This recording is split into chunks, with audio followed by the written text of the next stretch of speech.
CNN에서 기획한 프로젝트 하나가 시청자들의 폭발적 반응을 이끌어내었습니다. 나레이션도 없이 오직 현장의 소리만으로 구성된 15분짜리 작품, 윈터 서울이 전 세계 SNS를 통해 확산되며 화제의 중심이 되었어요. 주인공은 미국 미시간 출신의 케이틀린 워너, 30대 초반 생태학자이자 CNN 다큐멘터리 제작자였습니다. 스탠퍼드 대학 생물지리학 박사인 그녀는 이미 한강 복원 사례를 논문을 통해 여러 번 접해왔어요. 하지만 논문과 현실은 다르다는 회의적 시선으로 서울에 도착한 그녀가 일주일 후 완전히 달라졌습니다. 특히 함께 온 중국계 미국인 동료가 계속해서 한국은 좁은 나라에서 억지로 포장하는 것이라고 비아냥거렸는데요. 하지만 한강 상류에서 멸종위기 1급 흰꼬리 수리를 목격한 순간 그 동료조차 말문이 막혔다고 합니다. 청량리역에서 출발한 눈꽃 절차에서 본 백두대간 설경에 알프스보다 조용하고 접근성이 좋다며 감탄했어요.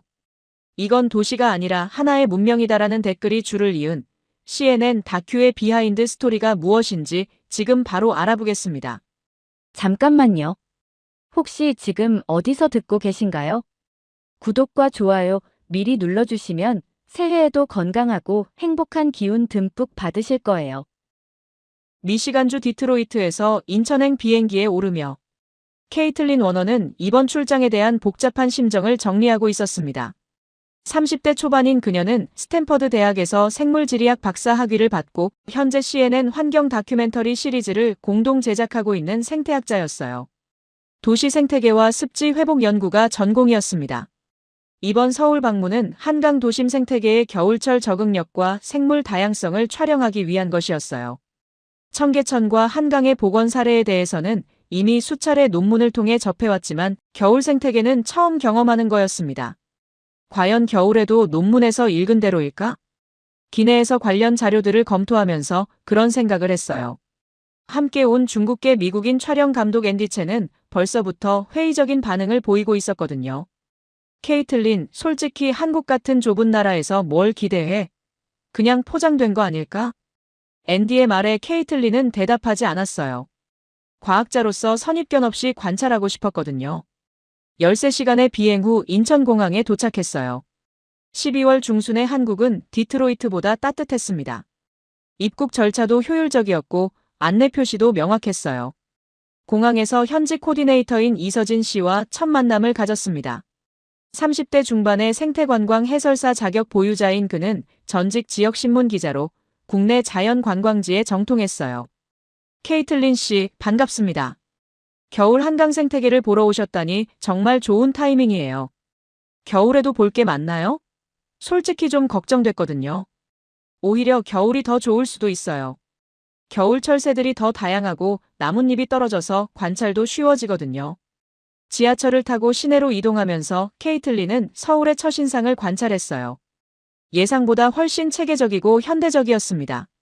대중교통 인프라가 정말 잘 되어 있네요. 네, 한강까지도 지하철로 쉽게 갈 수 있어요. 그래서 시민들이 생태 관찰에 자주 참여할 수 있어요. 첫 목적지는 한강 밤섬 조망대였어요. 지하철 국회의사당역에서 도보 10분 거리였습니다. 조망대에 도착하니 이미 여러 시민들이 망원경으로 새 관찰을 하고 있었어요. 고성능 망원경들이 무료로 제공되고 있었습니다. 와, 정말 많은 분들이 와 계시네요. 망원경을 들여다보는 순간 케이틀린은 감탄했습니다. 강 한복판의 작은 섬 주변으로 다양한 새들이 모여 있었어요. 검은 머리 쑥새들이 갈대 사이를 오가고 있었고 고방오리들이 물 위에서 유영하고 있었습니다. 외가리는 한쪽 다리로 서서 물고기를 기다리고 있었어요. 정말 놀라워요. 도심 한복판에서 이런 다양성을. 겨울철에는 더 많은 종을 볼 수 있어요. 한강 상류까지 가면 40여 종 이상의 겨울철 새를 관찰할 수 있거든요.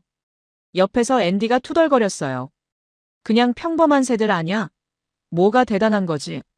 하지만 케이틀린은 과학자의 눈으로 정말 인상적인 생물 다양성을 확인하고 있었어요. 조망대에서 김수정 씨를 만났습니다. 서울시 환경정책과에서 한강 생태 프로그램을 운영하는 담당자였어요. 케이틀린 씨, 반갑습니다. 밤섬에 대해 설명해 드릴게요. 이 섬이 어떤 의미가 있나요? 1968년 홍수로 둘로 나눌 때까지는 하나의 큰 섬이었어요. 지금은 천연기념물로 지정된 완전한 무인도예요. 시민들의 참여는 어떤가요? 정말 활발해요. 자발적으로 생물 모니터링을 하시는 분들이 많아요. 이건 행정이 아니라 시민들이 만든 생태계예요. 김 씨가 한 지점을 가리켰어요. 저기 계신 김덕수 선생님이요. 20년째 자원봉사로 해설사를 하세요. 70대로 보이는 할아버지가 아이들에게 새 관찰법을 가르치고 있었어요. 할아버지, 저 새들은 추위를 안 타나요? 한 아이가 질문했어요. 새들은 깃털이 있어서 우리보다 추위에 강하단다. 그리고 여기 물이 흐르니까 먹이도 충분해. 아이들의 순수한 호기심과 할아버지의 친절한 답변을 들으며 케이틀린은 뭔가 특별한 걸 느꼈어요. 데이터 위에 감정이 얹힐 때 진짜 믿음이 시작되는구나. 케이틀린이 속으로 생각했어요.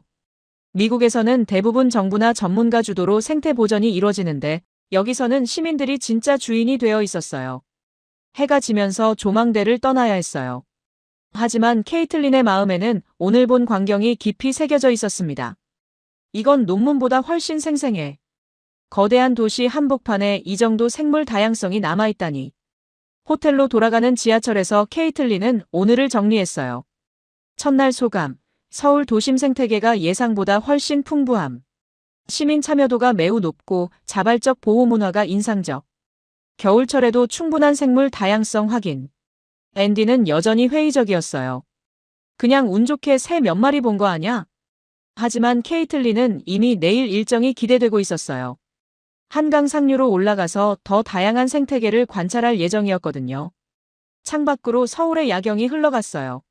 수많은 불빛들 사이 어디선가 한강이 조용히 흘러가고 있을 거였습니다. 첫날부터 예상과 다른 서울을 만나고 있었어요. 둘째 날 아침 7시 케이틀린 일행은 한강 상류인 가평과 청평 일대로 향했습니다. 오늘은 정말 특별한 경험을 하실 거예요. 이 씨가 자신 있게 말했어요. 북한강 주변은 겨울 물새들의 천국이에요. 서울에서 1시간 거리인데 완전히 다른 세계를 보실 수 있어요. 특히 가평 자라섬과 청평호 일대는 환경부에서 정식 철새 관찰지로 지정한 곳이거든요. 구체적으로 어떤 새들을 볼 수 있나요? 케이틀린이 관심을 보였어요. 민물가마우지는 기본이고 운이 좋으면 흰꼬리수리까지 볼 수 있어요. 천연기념물이자 멸종위기 1급 종이죠. 흰꼬리수리요? 정말 가능한가요? 네, 매년 겨울마다 시베리아에서 내려와서 한강 상류에서 포식 활동을 해요. 청평호 주변을 주로 날아다니죠. 호텔에서 경춘선 가평역까지는 ITX 청춘을 이용했어요. 복선 전철로 개통된 이 노선은 정말 빠르고 편안했습니다. 기차에서 바라본 겨울 풍경이 정말 아름다웠어요. 눈 덮인 산들과 얼음이 언강히 조화를 이루고 있었습니다.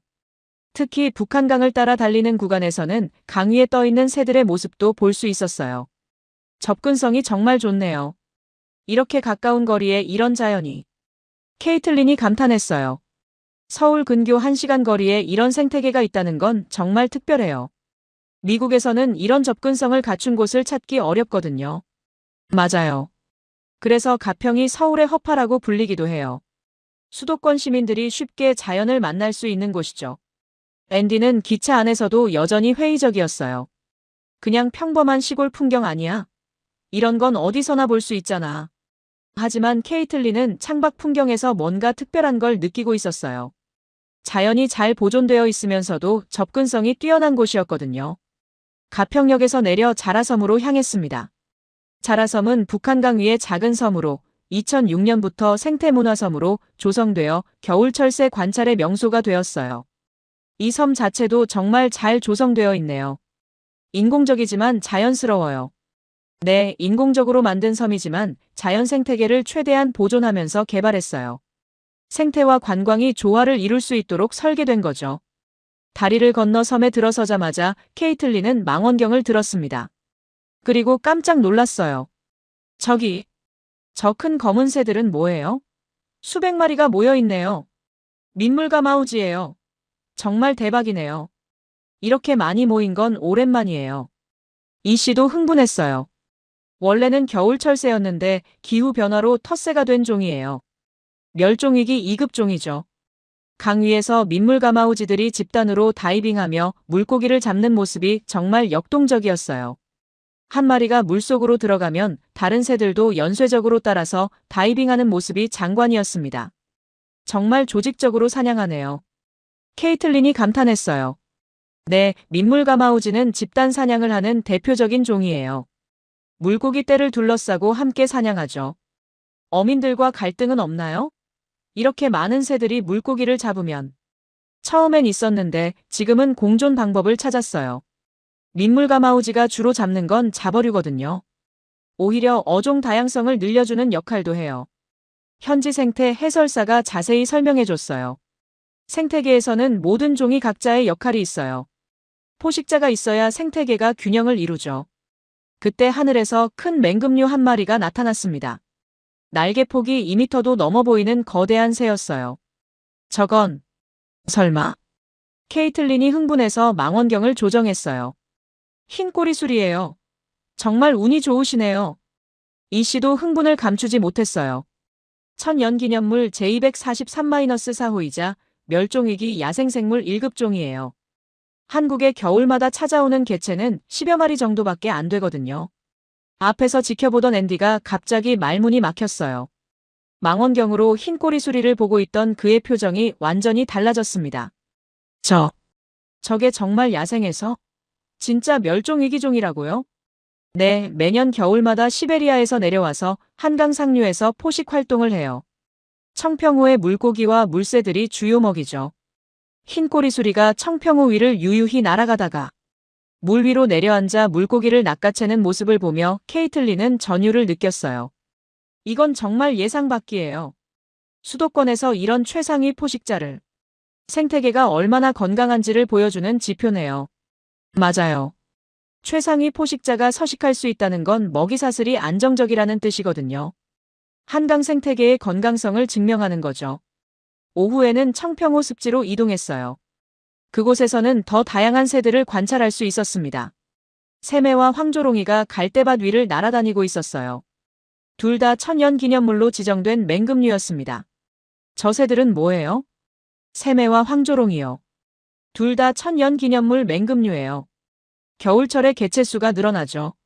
상류 갈대밭과 습지에서 겨울을 나는 대표적인 종들이에요. 물 위에는 청둥오리, 비오리, 댕기 흰죽지 등 다양한 오리류들이 무리지어 있었습니다. 정말 수천 마리가 될 정도로 많았어요. 겨울철 오리무리의 대표격이에요. 한강 상류 모래톱과 강변에서 월동하는 대표적인 종들이죠. 현지 생태 해설사가 더 자세히 설명해줬어요. 희귀한 뺨검둥오리도 섞여 있어요. 찾아보세요. 케이틀린은 카메라로 열심히 기록했어요.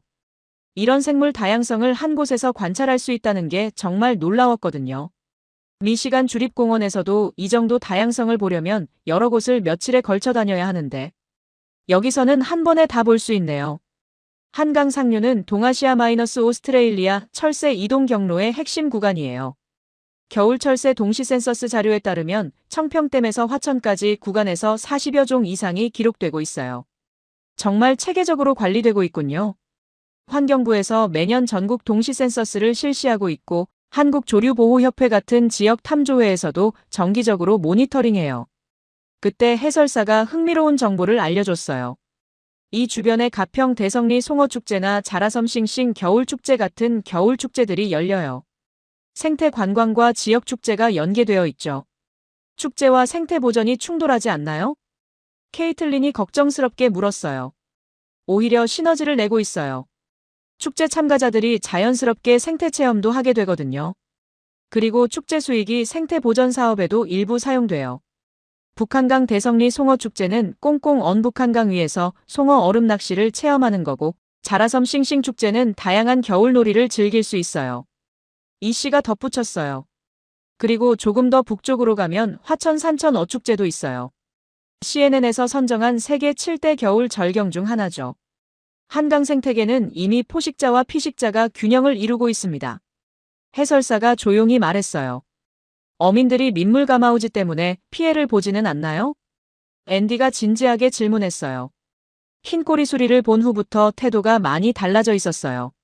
처음엔 그런 우려가 있었지만 지금은 균형을 찾았어요. 민물가마우지가 주로 잡는 건 잡어류거든요. 오히려 어종의 다양성을 유지시켜주는 역할도 해요. 자연스러운 생태계의 흐름을 지키는 게 저희 일입니다. 생태계는 지키는 것이 아니라 지켜보는 것이구나. 케이틀린이 깊이 깨달았어요. 인위적으로 개입하기보다는 자연스러운 균형을 유지하도록 돕는 것이 더 중요했어요. 그리고 그런 철학이 이곳 생태계의 안정성을 만들어내고 있었습니다. 저녁 무렵 숙소로 돌아가는 길에 케이틀린은 오늘의 경험을 정리했습니다. 둘째 날 소감 한강 상류 생태계의 풍부함에 놀람. 멸종위기 1급 흰꼬리수리까지 관찰 가능한 수준. 수도권에서 1시간 거리에 이런 생물 다양성을 볼 수 있다는 것 자체가 놀라움. 생태계 균형 유지 철학도 인상적. 민물가마우지 같은 논란종도 생태계 관점에서 접근하는 성숙함. 축제와 생태보전의 조화로운 공존 모델. 앤디도 이제는 투덜거리지 않았어요. 흰꼬리 수리를 본 후부터 말이 현저히 줄었거든요. 내일은 뭘 하죠? 케이틀린이 물어봤어요. 송어축제 현장을 가볼까요? 생태와 문화가 어떻게 공존하는지 보실 수 있을 거예요.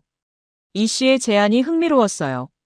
특히 꽁꽁 언강 위에서 하는 얼음 낚시는 미국에서는 경험할 수 없는 문화였거든요. 창밖으로 북한강의 야경이 보였어요. 강물 위로 별빛이 반사되고 있었습니다. 오늘 본 흰꼬리 수리와 민물가마우지들이 저 어둠 속에서 평화롭게 잠들어 있을 거였어요. 내일은 또 어떤 새로운 발견이 있을까 기대됐습니다. 셋째 날 케이틀린 일행은 가평 대성리 송어축제 현장으로 향했습니다. 축제라고 하니까 좀 의외네요. 생태조사와 축제가 관련이 있나요? 케이틀린이 궁금해했어요. 한국의 겨울 축제들은 생태와 문화가 함께 어우러져 있어요. 직접 보시면 이해하실 거예요. 이 씨가 설명했어요. 특히 북한강 일대에는 대성리 송어축제, 자라섬 싱싱 겨울축제, 그리고 조금 더 북쪽으로 가면 화천 산천 어축제까지 있어요. 북한강 겨울 3대 축제라고 부르기도 하죠. 대성리에 도착하니 정말 신기한 광경이 펼쳐져 있었어요. 꽁꽁 언 북한강 위에 형형색색의 텐트들이 줄지어 서 있고 그 안에서 사람들이 얼음 낚시를 즐기고 있었습니다. 와, 정말 얼음 위에서 낚시를 하네요. 케이틀린이 신기해했어요. 축제 현장에서 최강민 씨를 만났습니다. 20대 후반의 가평 출신 청년으로 지역 축제 운영에 참여하고 있었어요. 안녕하세요. 미국에서 오셨다고 들었어요. 송어 낚시 해보실래요? 강민 씨가 밝게 인사했어요. 네, 정말 해보고 싶어요. 그런데 안전한가요? 얼음 두께를 매일 체크해요. 지금 30cm 정도 되니까 완전히 안전해요. 얼음 위에 구멍을 뚫고 낚싯줄을 들이우는 체험을 했어요. 30분 정도 기다리니 정말로 송어가 잡혔습니다. 우와, 정말 잡혔어요. 케이틀린이 소리쳤어요. 바로 회로 드셔보세요. 이게 진짜 맛이에요. 강민 씨가 즉석에서 송어를 손질해 회를 만들어줬어요. 신선한 송어의 탱탱한 식감이 정말 일품이었습니다. 그런데 케이틀린이 더욱 놀란 건 축제장의 질서였어요.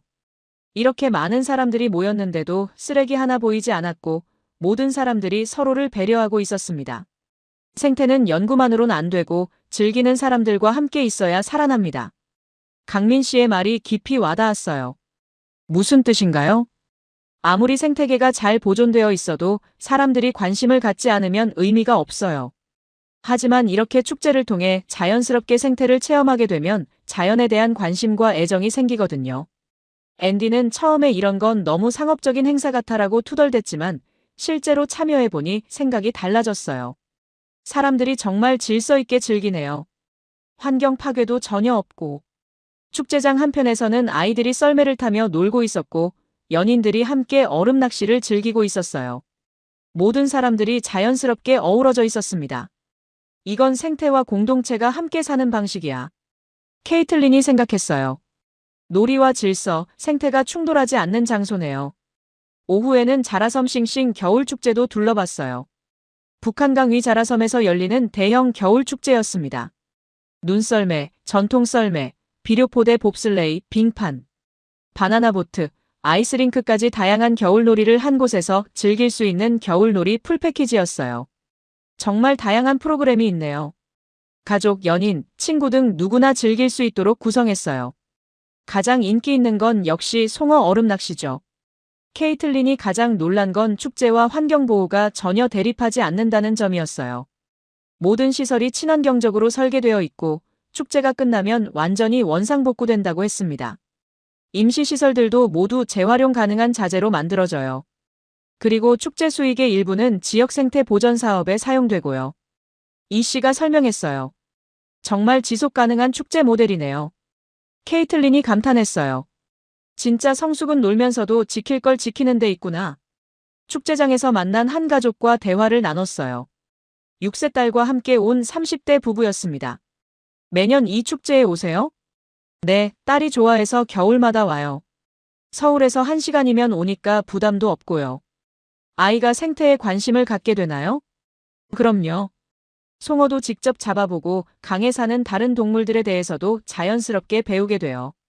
작년에는 집에 가서 물고기에 대한 책을 사달라고 하더라고요. 아빠의 말에 아이가 끼어들었어요. 아빠, 저기 새들도 물고기 잡아먹어요?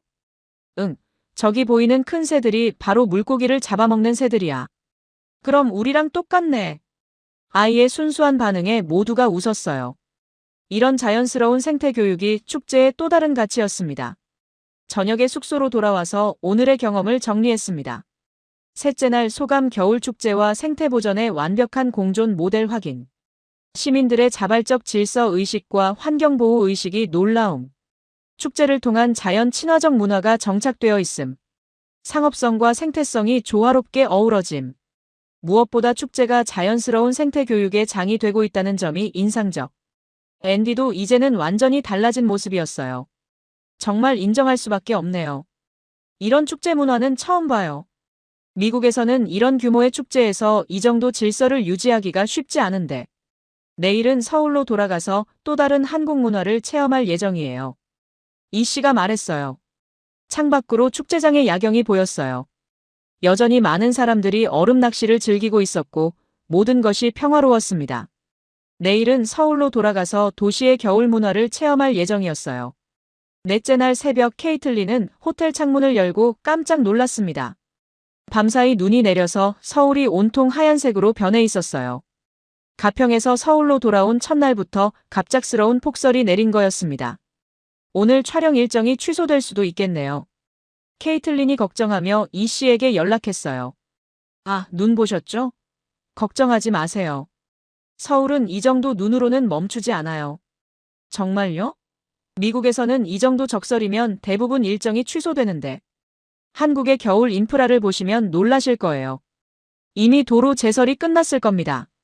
정말 그랬어요. 호텔에서 나와보니 도로는 이미 말끔하게 제설이 되어 있었고 지하철도 평소와 다름없이 운행되고 있었습니다. 시계를 보니 아직 오전 7시였는데도 주요 도로들이 모두 깨끗했어요. 이 정도 적설인데 도시 기능이 완전히 정상이에요. 정말 놀라워요.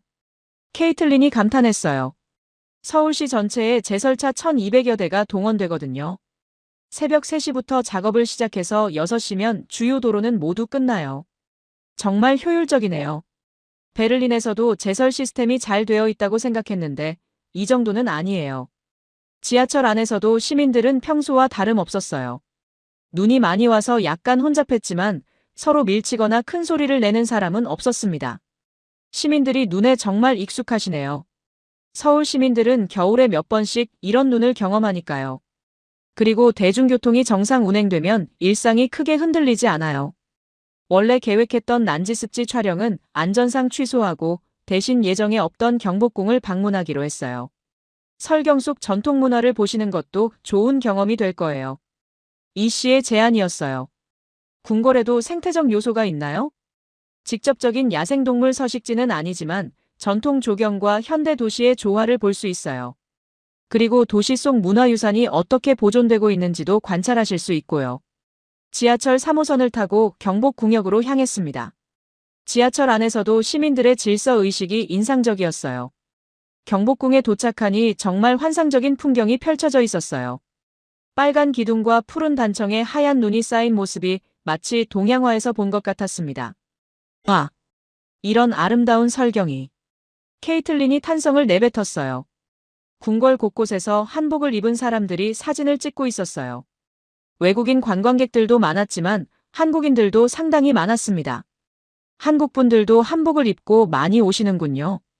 네, 요즘 젊은 세대들이 전통 문화에 관심이 높아졌어요. 특히 눈 내린 날에는 더 많이 오시죠. 정말 인상적인 광경이었어요. 형형색색의 한복과 하얀 눈, 그리고 웅장한 궁궐 건축이 조화를 이루고 있었습니다. 근정전 앞에서 잠시 멈춰 섰어요. 눈 덮인 기와 지붕의 곡선이 정말 우아했습니다. 논문은 통계를 말했지만 서울은 감정을 움직이네요. 마리안이 중얼거렸어요. 무슨 뜻이세요? 제가 지금까지 연구해온 도시들은 대부분 기능과 효율성에 중점을 둔 곳들이었어요. 하지만 서울은 기능적이면서도 동시에 감성적이에요. 앤디가 또 한마디 했어요. 전통을 너무 관광 자원으로 소모하는 거 아냐? 이런 건 그냥 쇼 같은데. 하지만 케이틀린은 다른 생각이었어요. 이건 유산이 아니라 지금도 살아있는 생활 문화야. 실제로 궁궐에서 만난 사람들의 모습이 자연스러웠어요. 관광을 위한 억지스러운 연출이 아니라 정말로 전통 문화를 즐기고 있었습니다. 오후에는 북촌 한옥마을로 이동했어요. 경복궁에서 걸어서 15분 거리였습니다. 좁은 골목길에 전통 한옥들이 줄지어 서 있는 모습이 정말 인상적이었어요. 특히 눈이 쌓인 기와 지붕들의 곡선이 아름다웠습니다. 관광지임에도 소음이 거의 없네요. 케이틀린이 놀라워했어요. 북촌 주민들이 조용히 해달라고 안내판을 세워놨거든요. 관광객들도 대부분 지켜주세요. 이곳은 실제 주거지역이거든요. 정말 그랬어요. 이렇게 많은 관광객이 있는데도 골목은 정말 조용했습니다. 사진을 찍을 때도 큰 소리를 내지 않고 주민들의 생활을 방해하지 않으려고 조심하는 모습이었어요. 한옥 카페에 들어가서 따뜻한 차를 마셨어요. 창밖으로 보이는 설경이 마치 동양화 같았습니다. 아름다움은 기능을 포기하지 않아도 되는구나. 케이틀린이 깨달았어요. 이곳은 단순한 관광지가 아니라 실제로 사람들이 살아가는 생활 공간이었어요. 전통을 보존하면서도 현대적 편의를 놓치지 않았습니다. 와이파이도 잘 되고 난방도 완벽했어요. 카페 사장님은 60대 여성이었는데 이곳에서 30년째 살고 있다고 했어요. 관광객이 많아져서 불편하지 않으세요? 케이틀린이 조심스럽게 물어봤어요. 처음엔 좀 그랬는데 이제는 괜찮아요. 우리 동네가 예뻐서 오시는 거니까 기분이 좋기도 하고요. 시끄럽지는 않나요? 요즘 관광객분들이 정말 조용해요. 서로 배려해 주시는 것 같아요. 그리고 젊은 분들이 한복 입고 오시는 걸 보면 전통 문화를 사랑해 주시는 것 같아서 고마워요. 그분의 말에서 진심이 느껴졌어요. 관광객을 귀찮아하지 않고 오히려 자부심을 갖고 있었습니다. 정말 성숙한 관광 문화네요. 역사란 과거를 구경하는 게 아니라 지금을 품는 것이구나. 케이틀린이 깊이 깨달았어요. 저녁에는 다시 한강으로 나가서 설경을 촬영했습니다. 눈 덮인 한강공원은 정말 환상적이었어요. 강물은 아직 얼지 않았지만 강변은 온통 하얀색이었습니다. 그 위로 새들이 날아다니는 모습이 마치 겨울 동화 같았어요. 눈이 와도 새들은 떠나지 않는군요. 네, 한강은 겨울에도 먹이가 풍부해서 텃새들이 많아요. 그리고 수온이 다른 강들보다 높아서 얼지 않거든요. 이 씨의 설명을 들으며 케이틀린은 서울의 생태계가 정말 안정적이라는 걸 느꼈어요. 호텔로 돌아가는 길에 오늘의 경험을 정리했어요. 넷째 날 소감 갑작스러운 폭설에도 도시 기능이 정상 작동. 효율적인 제설 시스템과 시민들의 질서 의식이 인상적. 전통 문화가 현대 도시와 조화롭게 공존. 아름다움과 기능성을 동시에 추구하는 도시 철학을 확인. 성숙한 관광 문화와 주민들의 자부심도 놀라움. 오늘 가장 인상적이었던 건 북촌에서 만난 카페 사장님이었어요. 관광객을 귀찮아하지 않고 오히려 자부심을 갖고 있다는 점이 놀라웠습니다. 진짜 아름다운 도시는 외부의 시선을 두려워하지 않는구나. 그런 생각을 하며 잠자리에 들었어요. 내일은 청계천의 비초롱 축제를 보러 갈 예정이었습니다. 다섯째 날 밤 케이틀린은 청계천 비초롱 축제를 보러 나섰습니다. 지하철 1호선 종강역에서 내려 청계광장으로 향하니 정말 환상적인 광경이 펼쳐져 있었어요. 청계천 전체가 형형색색의 등불로 가득 차 있었습니다. 와, 이건 상상 이상이에요. 케이틀린이 감탄했어요. 매년 11월부터 2월까지 열리는 서울의 대표 겨울 축제예요. 서울 윈터페스타의 핵심 프로그램 중 하나죠. 이 씨가 자랑스럽게 설명했어요. 전통 한지로 만든 등불이에요. 천년이 넘는 역사를 가진 한국 전통 종이 기술이죠. 전통 한지로 만든 등불들이 물 위에 떠 있는 모습이 정말 신비로웠어요. 연꽃, 나비, 물고기, 학한복, 입은 여인 등 다양한 모양의 등불들이 청계천을 따라 5km에 걸쳐 설치되어 있었습니다. 전통 소재와 현대 기술의 완벽한 조화네요. 케이틀린이 카메라를 들었어요. LED 조명과 전통 한지가 만나서 이런 환상적인 분위기를 연출하고 있어요. 청계천을 따라 천천히 걸어가며 관찰했어요. 정말 많은 사람들이 축제를 즐기고 있었지만 무질서는 전혀 없었습니다. 말소리보다 조명이 더 밝은 도시네요. 케이틀린이 중얼거렸어요. 정말 그랬어요. 이렇게 많은 사람들이 있는데도 전체적으로 정말 조용했습니다. 모든 사람들이 등불의 아름다움에 빠져 조용히 감상하고 있었어요. 때로는 와하는 감탄사가 들렸지만 큰 소리로 떠드는 사람은 없었습니다. 아이들도 부모의 손을 잡고 조용히 걸어갔어요. 한국 사람들은 공공장소에서 다른 사람을 배려하는 문화가 있어요. 특히 이런 아름다운 공간에서는 모두가 조용히 하는 게 불문율이에요. 이 씨가 설명했어요. 앤디가 또 한마디 했어요. 뉴욕 같았으면 조명 다 깨지고 시끄러웠을걸. 하지만 케이틀린은 다른 것에 주목했어요. 이건 공공공간에 대한 집단적 예의야. 진짜 공존이야.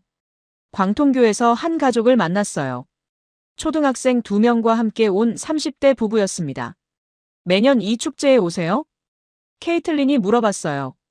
네, 아이들이 좋아해서 매년 와요. 무료니까 부담도 없고요. 아빠가 답했어요. 정말 무료인가요? 이 정도 규모라면. 네, 완전 무료예요. 그냥 와서 보고 즐기면 돼요. 다른 나라에서는 이런 축제에 입장료를 받는 경우가 많은데 한국은 시민들을 위한 축제라는 개념이 강해요. 세금으로 만들어진 거니까 시민들이 무료로 즐겨야 한다고 생각하죠. 그때 한 아이가 바닥에 떨어진 과자 봉지를 주워서 쓰레기통에 버렸어요. 아무도 시키지 않았는데도 자연스럽게 한 행동이었습니다. 대단하네요. 케이틀린이 놀라워했어요. 우리 아이들은 어려서부터 이런 환경에서 자라거든요. 공공장소에서 어떻게 행동해야 하는지 자연스럽게 배우는 거죠. 엄마의 설명이 인상적이었어요. 그리고 이런 아름다운 곳에서는 더욱 조심하게 돼요. 다른 사람들도 즐길 수 있도록 배려하는 마음이 자연스럽게 생기거든요. 장통교까지 걸어가면서 다양한 등불들을 구경했어요. 특히 한국 전통 문화를 모티브로 한 등불들이 아름다웠습니다. 한복 입은 여인, 전통 악기, 궁궐 건물, 탈춤 등을 형상화한 등불들이 정말 우아했어요. 물 위에 반사된 모습까지 더해져서 마치 꿈 같은 풍경이었습니다. 전통 문화에 대한 자부심이 느껴지네요. 맞아요. 청계천 복원 자체가 전통과 현대의 조화를 추구한 프로젝트였거든요. 이 비초롱 축제도 그런 철학의 연장선이에요. 오간수교에서 잠시 멈춰서 전체적인 풍경을 감상했어요. 물 위에 등불들이 반사되어 만드는 빛의 향연이 정말 환상적이었습니다. 그때 한 시민이 조용히 사진을 찍고 있는 외국인 관광객에게 다가갔어요. 여기서 찍으면 더 예쁘게 나와요. 친절하게 장소를 알려주고는 사라졌어요. 모르는 사람이었는데도 자연스럽게 도움을 준 거였습니다. 정말 따뜻한 사람들이네요. 케이틀린이 감동했어요. 서울 사람들은 서로 돕는 문화가 있어요. 특히 관광객이나 외국인에게는 더욱 친절하죠. 자기 도시를 자랑스러워하거든요. 밤 10시가 넘어서도 축제장에는 여전히 많은 사람들이 있었어요. 하지만 모두 질서 있게 움직이고 있었습니다. 연인들이 손을 잡고 조용히 걸어가고 가족들이 아이에게 등불에 대해 설명해주고 외국인 관광객들이 감탄하며 사진을 찍는 모습까지.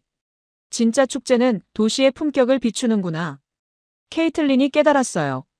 아무리 화려한 장식을 해도 시민들의 의식 수준이 뒷받침되지 않으면 진정한 축제가 될 수 없었거든요.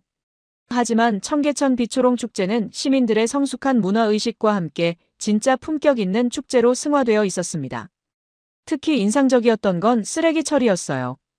이렇게 많은 사람들이 몰렸는데도 바닥에 쓰레기가 거의 없었어요. 모든 사람들이 자발적으로 쓰레기를 가져가거나 분리수거함에 버렸습니다. 환경의식도 정말 높네요.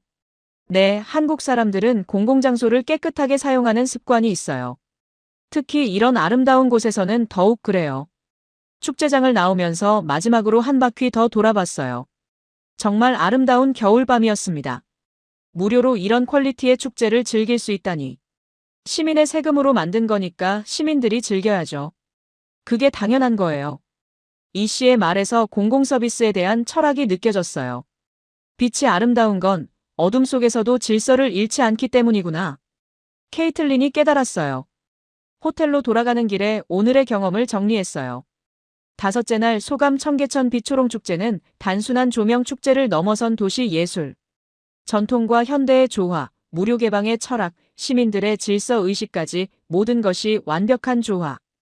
2000년 한지 기술과 LED의 만남이 환상적. 말소리보다 조명이 밝은 시민의식이 진짜 감동. 특히 아이가 쓰레기를 주워서 버리는 모습과 시민이 관광객에게 친절을 베푸는 모습이 계속 생각났어요. 작은 행동들이 모여서 축제의 품격을 만들어내고 있었습니다. 내일은 이번 여행의 하이라이트인 눈꽃 열차 여행이 기다리고 있었어요. 여섯째 날 케이틀린의 마지막 일정은 눈꽃 열차 여행이었습니다. 새벽 6시에 일어나 청량리역으로 향했어요. 청량리역에서 출발하는 눈꽃 열차는 강원도 산간 협곡의 눈꽃 풍경을 즐기는 한국의 대표적인 설경 관광 열차였습니다. 정말 기대되어요. 기차로 설산을 본다니. 알프스에서도 이런 경험을 해봤는데 한국은 어떨까요? 케이틀린이 흥분했어요. 태백산 눈축제 기간에 맞춰서 특별 운행하는 거예요. 태백, 철암역 일대 백두대간 협곡 구간이 하이라이트거든요. 이 씨가 설명했어요. 운행 구간이 청량리에서 양평, 원주를 거쳐 태백까지예요. 그리고 태백에서 협곡열차 V-트레인으로 갈아타서 철암 협곡을 감상할 수 있어요. 청량리역은 이른 시간임에도 눈꽃 열차를 탄 승객들로 붐비고 있었어요. 가족 단위 승객들이 많았고 외국인 관광객들도 꽤 보였습니다. 전망 좋은 열차 안에서 눈 덮인 계곡, 터널, 절벽을 감상할 수 있다고 해요. 오전 7시 30분, 무궁화호가 청량리역을 출발했습니다. 기차는 천천히 서울을 벗어나 경기도 양평을 거쳐 강원도로 향했어요. 창밖으로 펼쳐지는 겨울 풍경이 정말 아름다웠습니다. 눈 덮인 산들과 얼음이 언강들이 끝없이 이어졌어요. 특히 남한강을 따라 달리는 구간에서는 강 위의 얼음과 주변 설경이 환상적이었습니다. 와, 정말 알프스 못지않네요. 스위스의 빙하특급 못지않아요. 케이틀린이 감탄했어요. 접근성은 훨씬 좋죠. 서울에서 3-4 시간이면 이런 풍경을 볼 수 있어요. 유럽에서는 이런 거리에 이런 설경을 보기 어렵거든요. 기차가 원주를 지나 태백으로 향하면서 풍경이 더욱 웅장해졌습니다.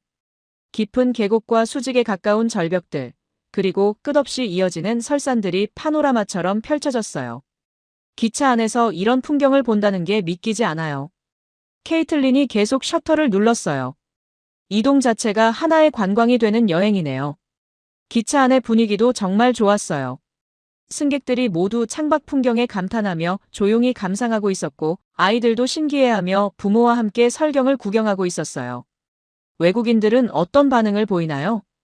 케이틀린이 이 씨에게 물어봤어요. 대부분 기차 타고 가는 알프스급 설경이라고 해요. 그런데 서울에서 몇 시간 만에 이런 풍경을 즐길 수 있다는 접근성에 가장 놀라더라고요. 앞에서 조용히 지켜보던 앤디가 드디어 입을 열었어요. 진짜네. 이런 풍경이 한국에 있다는 게 믿기지 않아요. 인정할 수밖에 없죠. 케이틀린이 웃으며 말했어요. 완전히 말문이 막혔어요. 태백역에 도착하니 정말 설원이 펼쳐져 있었어요. 기차에서 내리자마자 차가운 산간의 공기가 폐속까지 시원하게 들어왔습니다.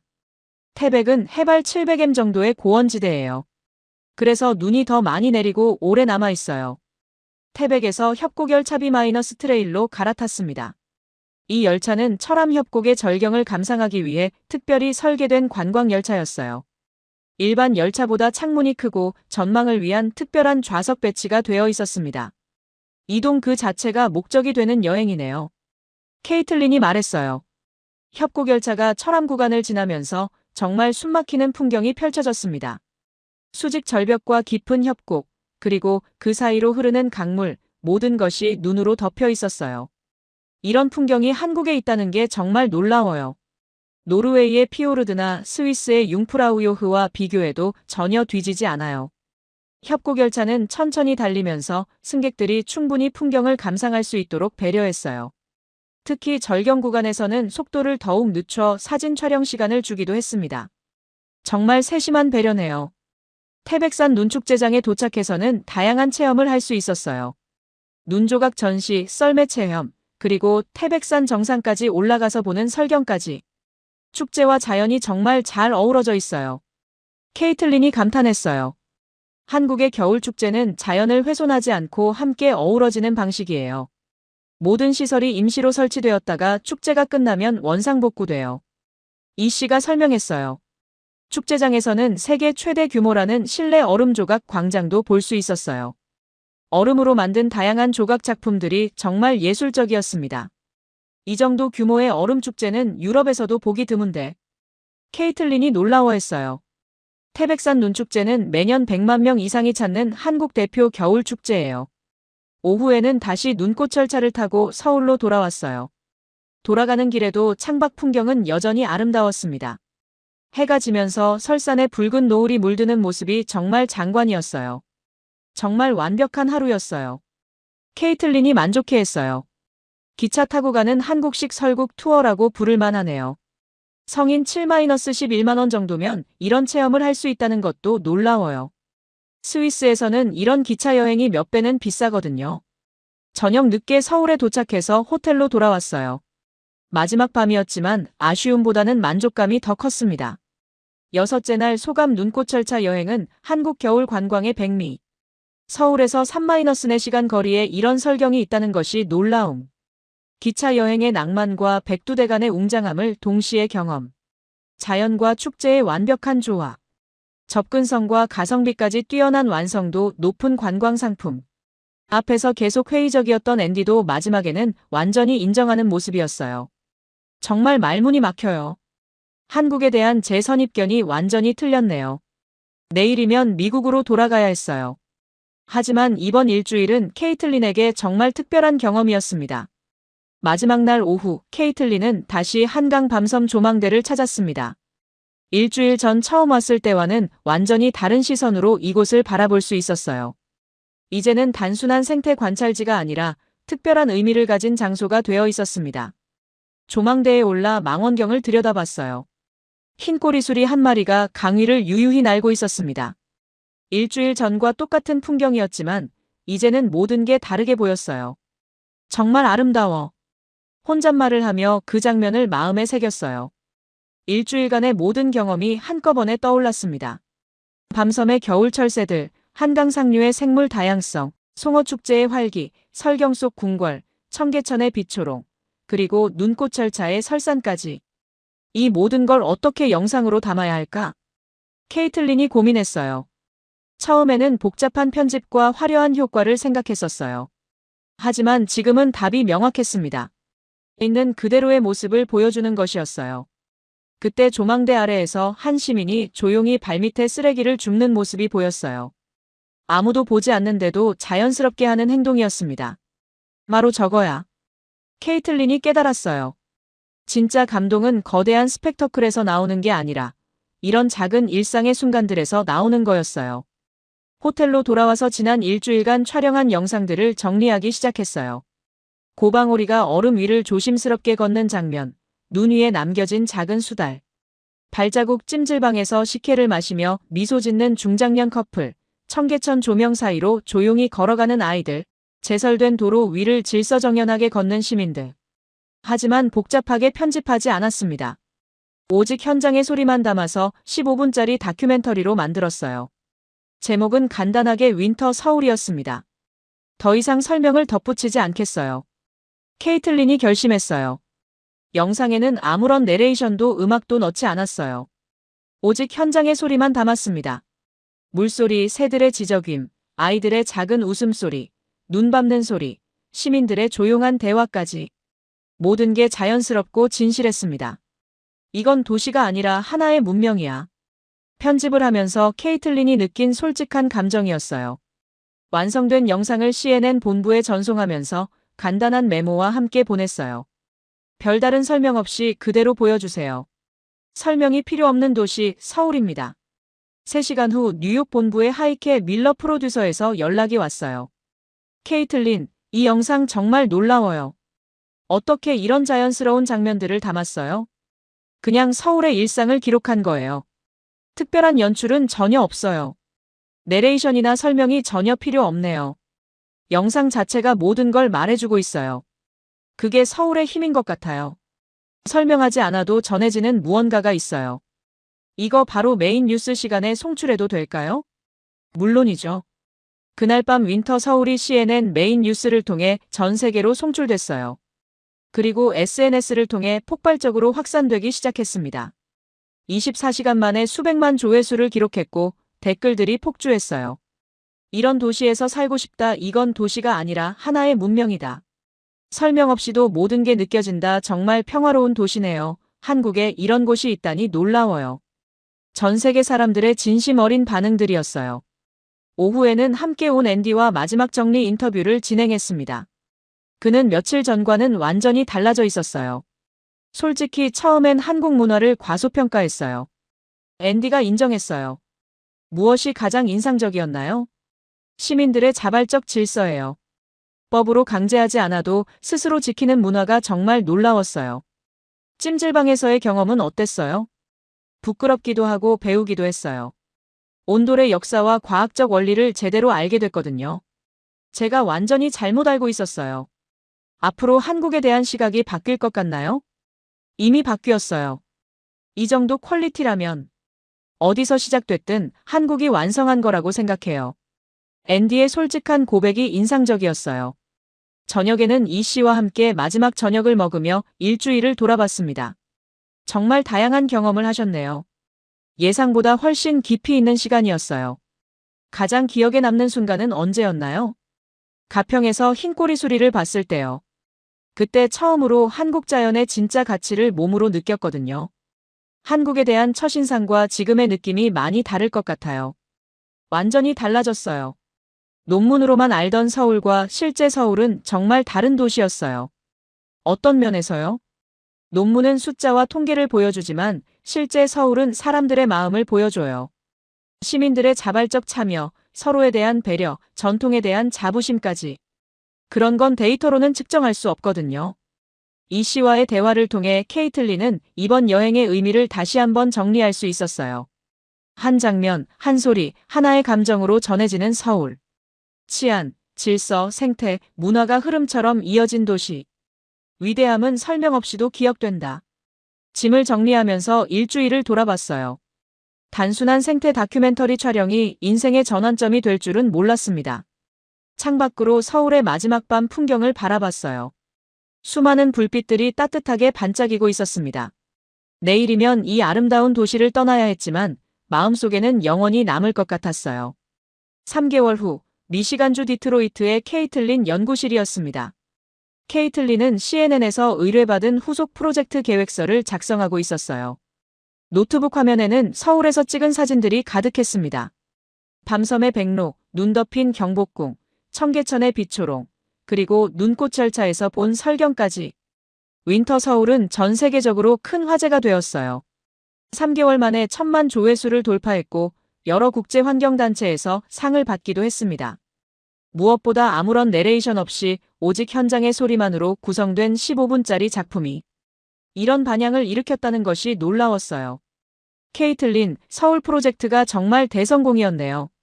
동료 연구자 클라우스가 찾아와서 말했어요.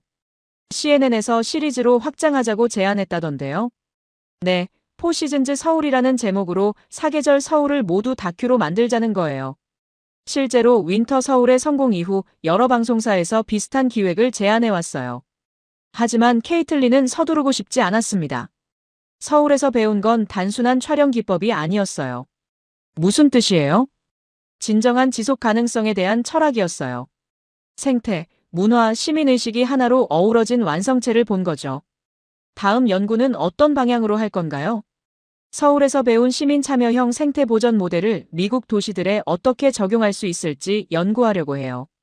구체적으로는 자발적 참여 문화, 축제와 생태의 공존, 전통과 현대의 조화 같은 것들이요. 서울이 보여준 건 기술이 아니라 철학이었거든요. 연구실 벽에는 서울에서 찍은 사진들이 걸려 있었어요. 특히 김덕수 할아버지와 아이들이 함께 새를 관찰하는 사진이 가장 눈에 띄었어요. 오후에는 미시간 대학에서 열린 도시생태학 세미나에서 발표했어요. 서울의 겨울 지속 가능한 도시 문명의 모델이라는 제목이었습니다. 서울에서 가장 인상적이었던 건 무엇인가요? 한 참석자가 질문했어요. 시민들의 자발적 참여였어요. 구체적으로 어떤 면에서요? 20년째 자원봉사로 생태 해설을 하는 시민, 쓰레기를 자연스럽게 줍는 아이들, 축제를 질서 있게 즐기는 문화까지. 정부가 강요하지 않아도 스스로 나서는 시민의식이 있어요. 그런 문화는 어떻게 만들어진 거라고 생각하세요? 오랜 시간에 걸친 사회적 학습의 결과인 것 같아요. 그리고 무엇보다 서로에 대한 신뢰가 바탕이 되어 있어요. 미국 도시에도 적용 가능한 모델이라고 보세요? 핵심은 시스템이 아니라 문화예요. 기술적 해결책보다는 시민의식의 변화가 먼저 필요하죠. 세미나 참석자들의 반응이 뜨거웠어요. 특히 시민 참여형 생태 보전에 대한 관심이 높았습니다. 베를린, 뮌헨, 함부르크 등 독일 주요 도시들도 서울 모델 벤치마킹을 요청하고 있다던데요. 네, 유럽 전역에서 관심을 보이고 있어요. 특히 겨울철 도시 문화와 시민 참여 시스템에 대한 문의가 많아요. 저녁에 집으로 돌아와서 한국에서 온 편지를 읽었어요. 이 씨로부터 온 것이었습니다. 케이틀린 씨의 윈터 서울이 한국에서도 큰 화제가 되었어요. 특히 한국 사람들도 자기 나라의 아름다움을 새롭게 발견했다는 반응이 많았어요. 편지와 함께 서울의 봄 사진들이 들어 있었어요. 벚꽃이 핀 한강공원, 새로 찾아온 여름철 새들, 그리고 따뜻한 봄날의 청계천까지. 4월에 오시면 완전히 다른 서울을 보실 수 있어요. 제비, 뻐꾸기, 꾀꼬리 같은 여름철 새들이 와서 또 다른 장관을 연출해요. 김수정 씨와 강민 씨도 안부 전하라고 하셨고요. 마음이 따뜻해졌어요. 책상 위에는 CNN에서 보낸 새로운 기획서가 놓여 있었어요. 포시즌즈 서울 계절로 보는 지속 가능한 도시라는 제목이었습니다.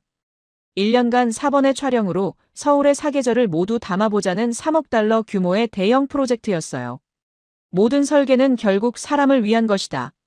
케이틀린이 연구 노트에 적었어요. 서울에서 본 모든 것들이 바로 그것을 증명하고 있었습니다. 생태복원도, 도시계획도, 문화축제도 모두 사람들의 삶을 위한 것이었어요. 그날 밤 일기를 썼어요. 서울에서 돌아온 지 3개월이 지났지만 여전히 그 도시의 영향 아래 있다. 단순한 생태 다큐멘터리였던 것이 인생의 전환점이 되었다. 진정한 도시의 가치는 건물이나 시설이 아니라 사람들의 마음에 있다는 걸 배웠다. 서울은 그것을 완벽하게 보여주는 도시였다. 데이터가 담지 못하는 감정과 신뢰의 도시. 숫자로 측정할 수 없는 시민의식의 높이. 그리고 계절마다 다른 옷을 입으면서도 변하지 않는 핵심 가치. 강은 흐른다. 사람들의 삶도 흐른다. 그리고 그 흐름이 아름다울 때 도시는 문명이 된다. 창밖으로 디트로이트의 겨울밤이 보였어요. 하지만 케이틀린의 마음속에는 여전히 서울의 따뜻한 풍경이 있었습니다. 벽에 걸린 달력을 보니 4월이 한 달 정도 남았어요. 정말로 봄에 다시 서울을 찾아가고 싶었어요. 이번에는 벚꽃이 핀 한강과 새로운 철새들을 만나러 말이죠. 다음엔 봄의 서울, 여름의 서울, 가을의 서울도 보고 싶어. 그런 계획을 세우며 잠자리에 들었어요. 진짜 감동은 다음을 기약하게 만드는 거였어요. 서울이 바로 그런 도시였습니다. 계절마다 다른 감정을 주면서도 변하지 않는 깊이 있는 매력을 가진 도시. 그리고 그 매력의 핵심은 바로 사람들의 마음이었어요. 자발적 참여, 서로에 대한 배려, 전통에 대한 자부심, 그리고 미래에 대한 책임감까지. 모든 것이 조화롭게 어우러진 도시 문명의 완성체였습니다.